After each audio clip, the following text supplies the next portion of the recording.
नमस्कार।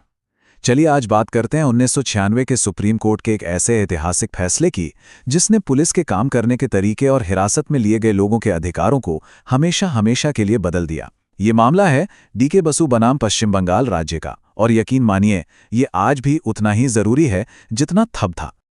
चलिए इस पूरे मामले को समझने की शुरुआत करते हैं इसी जजमेंट में कही गई एक बहुत ही पावरफुल बात से।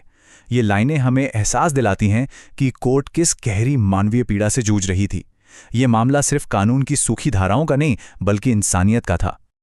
तो अब सवाल ये है कि इतना बड़ा, इतना ऐतिहासिक मामला, इसकी शुरुआत हुई कैसे? क्या कोई बहुत बड़ी कानूनी लड़ाई हुई थी?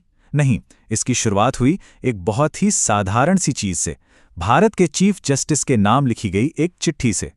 तो हुआ ये कि डीके बसु, जो वेस्ट बंगाल में लीगल एड सर्विसेज के एग्जीक्यूटिव चेयरमैन थे, उन्होंने अखबारों में पुलिस कस्टडी में हो रही मौतों की कुछ बहुत ही परेशान करने वाली खबरें पढ़ी। अब देखिए, वो चाहते तो चुप रह सकते थे, लेकिन उन्होंने ऐसा नहीं किया। उन्होंने सीधा सुप्रीम कोर्ट को एक चिट्ठी लिख दी और कहा कि इस मामले की गहराई से जांच होनी चाहिए। कोर्ट ने मामले की गंभीरता को समझा और उस चिट्ठी को ही एक जनहित याचिका यानी PIL मान लिया।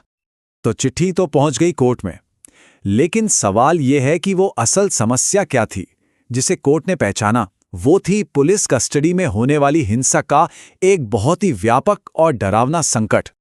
कोर्ट ने इस टर्म को डिफाइन किया, कस्टोडियल वायलेंस यानी हिरासत में हिंसा। और उनके लिए इसका मतलब सिर्फ मारपीट नहीं था, नहीं, ये था इंसानी गरिमा, ह्यूमन डिग्निटी पर सीधा हमला। एक ऐसी सिचुएशन जहां लोगों की रक्षा करने वालों पर ही उन्हें नुकसान पहुंचाने का इल्जाम था।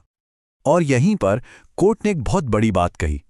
उन्होंने कहा कि कस्टोडियल वायलेंस सिर्फ एक व्यक्ति पर हमला नहीं है, ये तो रूल ऑफ लॉ यानी कानून के राज पर सीधा हमला है। मतलब सोचिए, अगर कानून की रक्षा करने वाले ही कानून तोड़ने लगे तो फिर समाज का ढांचा ही खतरे में पड़ जाता है। और फिर अदालत ने एक ऐसा सवाल पूछा जो इस पूरे केस का दिल है, उसकी आत्मा है। क्या किसी नागरिक के मौलिक अधिकार उस पल खत्म हो जाते हैं जब एक पुलिस वाला उसे गिरफ्तार करता है? ये सवाल सीधे सीधे स्टेट की पावर और एक आम इंसान के अधिकारों के टकराव को सामने लाता है। और कोर्ट का जवाब था एक जोरदार नहीं।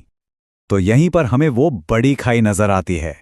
एक तरफ थे हमारे संविधान में लिखे हुए बड़े बड़े अधिकार, और दूसरी तरफ थी वो कड़वी सच्चाई जिसका सामना लोगों को गिरफ्तारी के बाद करना पड़ता था। आप देखिए ये फर्क कितना बड़ा था। एक तरफ संविधान का आर्टिकल 21 कहता था कि सबको सम्मान से जीने का अधिकार है, पर असलियत में जुर्म कबूल करवाने के लिए 3rd डिग्री का इस्तेमाल आम था। कागजों पर लिखा था कि गिरफ्तारी के 24 घंटे में मजिस्ट्रेट के सामने पेश करना होगा।